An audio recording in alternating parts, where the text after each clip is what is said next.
তো বন্ধুরা, আজকে আমি একটা ভূতের মুভি দেখে আসলাম। মুভিটার নাম হলো দি মাম্মি। তো মুভিটি কেমন হচ্ছে সেটাই আলোচনা করবো তোমাদের সাথে। তো মুভির সময় রাখা হয়েছে 2 ঘন্টা 15 মিনিট।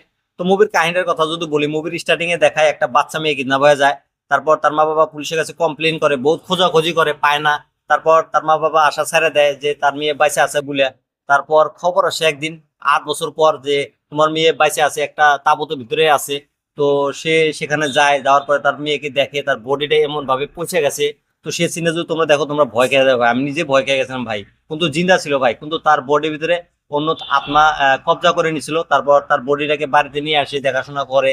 তারপর কি হয় না হয় সেটা যদি দেখতে চাও, জানতে চাও, তাহলে তোমাদেরকে এই মুভিটা সামনে কোনো সিনেমা ঘরে যায় দেখতে লাগবে। তো এই মুভিটা আমার কাছে কেমন লাগছে যদি বলি, এই মুভিটা আমার কাছে অত একটা ভালো লাগে নাই, কারণ এরকম ভূতের মুভি আমি অনেক দেখে ফেলাইছি। মুভির কাহিনীতে নতুন কিছুই ছিল না। হ্যাঁ, মুভির সেকেন্ড হাফটা কিন্তু আমার কাছে ভালো লাগছে ভাই।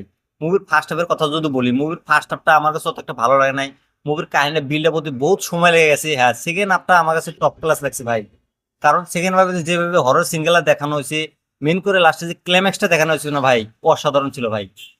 2-3টা সিন আছে সেকেন্ড হাফের ভিতরে, সেগুলো খুব ভয়ানক ছিল ভাই। একটা সিন আছে যখন তার মা তার মেয়েকে চারাগুলো কেটে দেয়। তো চারা টান দেয় না, শরীর থেকে চামড়া উঠে আসে ভাই, সেই সিনটা খুব ভয়ানক ছিল। আর লাস্টে ক্লাইম্যাক্সে মেয়েটা নিজের শরীরের চামড়া কিভাবে টান দেয় ছিঁড়ে, সেটা শুধু দেখো, তোমরা ভয় খেয়ে যাবে। দাঁত টানতে খুলে, সেই সিনগুলো খুব ভালোভাবে দেখানো হয়েছে। তো সেকেন্ড হাফটাও অসাধারণ ছিল। আর এই মুভির সিনেমাটোগ্রাফি খুব ভালো হয়েছে। আর মুভির অ্যাক্টিং এর কথা যদি বলি ভাই, মেন করে যে মেয়েটার শরীরের ভিতরে ভূত ঢোকে, সেই মেয়েটা অসাধারণ অ্যাক্টিং করে দেখাচ্ছে।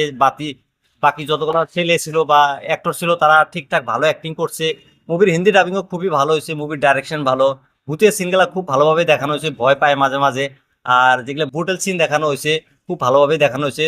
তোমরা যদি মুভিটা দেখছো, তাহলে আমাকে কমেন্ট করে জানিয়ে দাও মুভিটা তোমাদের কাছে কেমন লাগছে। আর যারা যারা এখনো দেখো নাই, যে মুভিটা দেখো। আর আমার রিভিউটা তোমাদের কাছে কেমন লাগছে সেটা তোমরা কমেন্ট করে জানিয়ে দিও। আর এরকম রিভিউ দেখার জন্য আমার চ্যানেলটা সাবস্ক্রাইব করে দিও।